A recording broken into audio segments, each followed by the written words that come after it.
Yo, what's good, Hot Peppers? Today I'm going to teach you guys how to center your shots in Black Ops Cold War for sniping. I mean, you could apply this to red gunning and all that stuff, but this is mostly for sniping, so take it as you want it. The very first thing we need to go over is finding your sensitivity. Now, you can't center your shots if you have no control over your sense. If you're aiming like this and just going around whatever and controller's all messed up, you're not going to want to do that. It's going to mess with you. And we need to find your sense, right? So if you go over to controller, I use max sensitivity. I use 1414. My ADS stick sensitivity on low and high is on 1. Here's pretty much the button layout and all this stuff I pretty much have. And if we go all the way down here, we're going to go over to the dead zone. Now, my left stick is max and input 0 to 99. And then my right stick is 6 to 99. This really all depends on what kind of controller you have. And obviously, if you clean your controller, of course, if you clean your controller, you'll be able to have, less stick drift.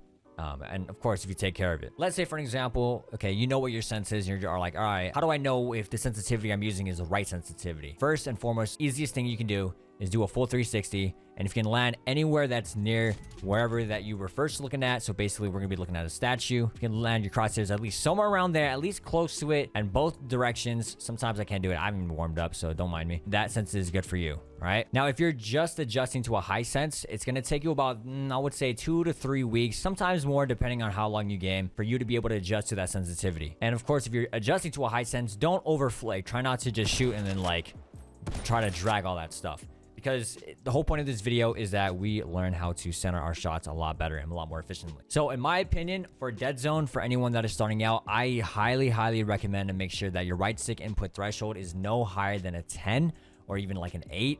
The lower the better, because it kind of has a better response time. So if the higher you have it, right? So let's put it to like, I don't know, 50. If I slightly flick my right stick, it doesn't flick right away, right? So if I watch how I lower down my right stick dead zone, sure, I'm moving, but it's like super responsive, and I can flick to wherever I want. But we don't want 0, because obviously not all controllers are perfect. That's why I rock a 6. But by the end of the day, just use whatever you feel comfortable with. And I cannot stress that enough.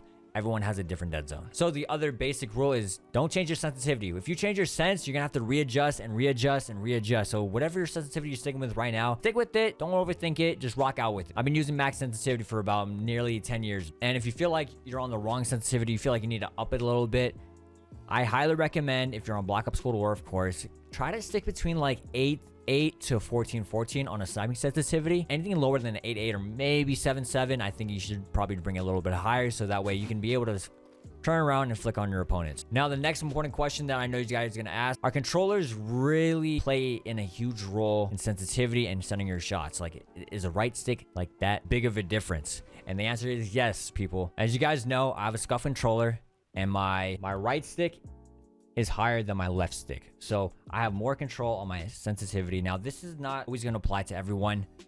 Like I said, it's all depending on what you use. So if you guys remember from my Pellington video or my Swiss K31 video of the class setup that I brought out a few months ago, I told you guys a really good tip that you guys should know about. It's called the elevation of the map.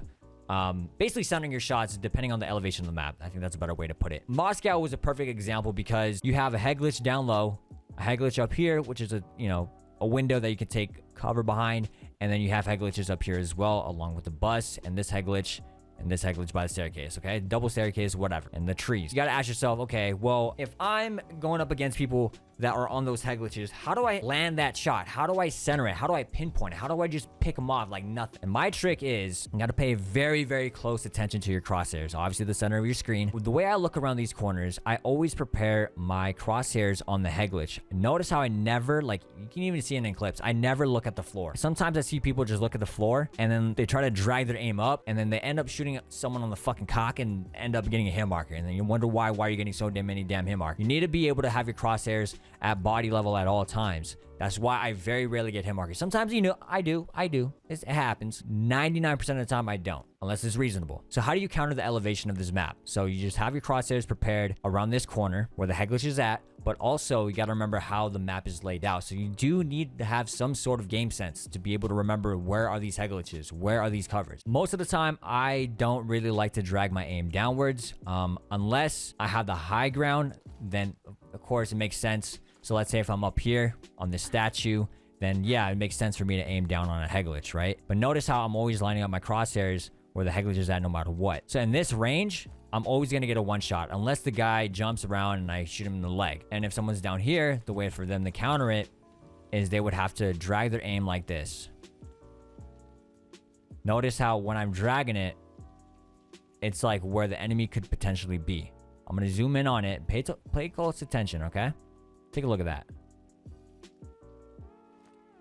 That's where my crosshairs is where the enemy could be. And that's me just straight up using my thumbstick. I'm not even on keyboard and mouse. Keyboard and mouse, you can kind of figure that on your own. Finding out DPI, I highly recommend using aim labs, but that's a different story. Okay, so with timing being everything, I can't really teach you guys how to time the Tundra or the Swiss K31. That's all muscle memory. Muscle memory, you can't really teach. You just have to be able to play from experience. And of course, within that takes a lot of time. You're gonna learn how to predict the movement of players. Now, I don't have any bots or whatever around, so you guys have to kind of use your imagination with where I'm pointing at on my screen. So just focus where the center of the screen is. This is my favorite spot to use right here. I use this head glitch to be able to look at the door. A lot of the times when people come around this door, they're basically at body level. They're never really like jumping or anything. But if they do jump, I always have to prepare myself to be able to flick the aim up. Sometimes you're gonna have to drag, unfortunately, at the last second, but you need to have that fast reaction time to be able to jump and then be able to hit them as well. Or which is also another counter. If you jump, you're basically matching them with the body level that they're aiming at. So if they're aiming,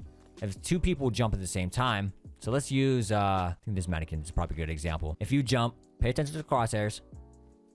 Saying, if the enemy jumps on you, they're gonna have to drag down. If you jump with them. So basically, you're matching fucking height level at that point. Therefore, you just mess with your opponent and you just commit a counter play to what they're trying to do to you, allowing you to be able to hit your shots by centering. Now, as for someone that's on the floor, let's say they're drop shotting like right here, sometimes it can be hard. I'm not gonna lie. But when you flick your shot, if you're on high sense, of course, don't flick it dramatically. Just do a slight touch. You'll get the hang of it after a while. Sometimes you guys notice when I center as well, I don't center like I don't try to perfectly center. Sometimes I drag and then I let the crosshair sit still. So for an example, centering would be like this, right?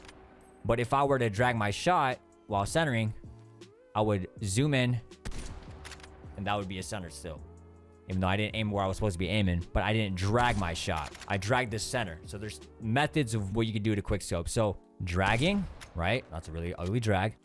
Centering, drag center, dragging across your whole fucking screen and breaking your damn monitor at that point, okay? So there's two techniques of centering. A lot of the times I center drag. In this game, with sniping being slow, you know, with the ADS, I like to bring up my scope a lot sooner, which makes it easier for me to be able to quick scope and center my shot. So like how I mentioned earlier, depending on the elevation of the map, things could get a little tricky. But since we're on Nuketown, things make it a lot easier for you to be able to like line up your shots around corners, which is why I love Nuketown. You don't have to worry about elevation looking up, down, all over the place. Kind of just keep that body level at literally 99% of the time. Even on head glitches, it's really easy. If you just prepare yourself around the corner around this head glitch, boom, right? Like, okay, well, you wouldn't do that. Slide and boom. You dodging and weaving. And let's say you're sliding, right? Or let's say the enemy opponent is sliding. If they're sliding, a lot of times, you're gonna have to drag center. Drag center, like how I explained before, get the hang of it. Sometimes the best way to drag center is if you look at this door, zoom in and then drag. But don't drag when you're in the scope. As soon as you're in the scope, you want to stop. Like how I did that right there. Okay, so now for the last thing I want to go over is the sliding. Kind of all over the place, and I totally apologize for not having this professionally done, but I'm kind of just teaching you guys how I would normally teach my viewers on Twitch. So that way you guys can have a better understanding and whatnot. It's kind of more authentic. So anyways, with sliding. So let's say, for an example, there's a guy right in the middle and he slides and jumps, right? Usually, if you're running around here, if you're like pre-aiming, right? So let's use that for an example. And they jump. Most of the time, you have to drag center. Drag center, drag center, drag center, drag center, drag center, drag center. They're sliding, same exact thing. Drag center, that's all it is. And that it just comes with timing and muscle memory. And muscle memory you can't really teach. It's just all through experience. Over time, you'll get the hang of it. One other thing that I'm gonna keep forgetting to mention, when you guys slide and make movement and whatnot, try not to overdo it, because if you overdo it, if you focus too much on movement, you're not gonna be able to focus on hitting your shots, which will lead you to a bad game. So when you make moves, when you make your decisions, make sure you have a reason behind it. Don't just do it because it looks cool. That is what I used to do, and that completely messed me up back in the day. when I used to try to make my shot look cool, or I try to do some cool movements with no reason behind it, you know, it gave away my position and whatnot. You know, sometimes, you know, there's gonna be times where you're gonna pre-fire an angle and you have that advantage. That's all game sense. So when you slide jump, just remember, imagine in your head the enemy's there, and you got to be prepared to hit your shots on body level. When you guys aim with your controller, just know when you jump and you don't have a scuff, or you don't play claw, or you don't whatever, when you take that right thumb off of your thumbstick and you press that jump, that makes it harder for you to be able to center your shots. Now, some people can do it. They can get away with it, whatever. They're really talented. They can do it. Just keep that in mind. If you have a paddle, your thumb is always on the thumbstick. So I hope this helps you guys center your shots. Come back to this video. Let me know if this helped you out. And if it did, of course, drop a like on this video and subscribe if you guys are new. I'll see you guys in the next one. Next video will 100% be the 23 crowns tournament video. So be on the lookout.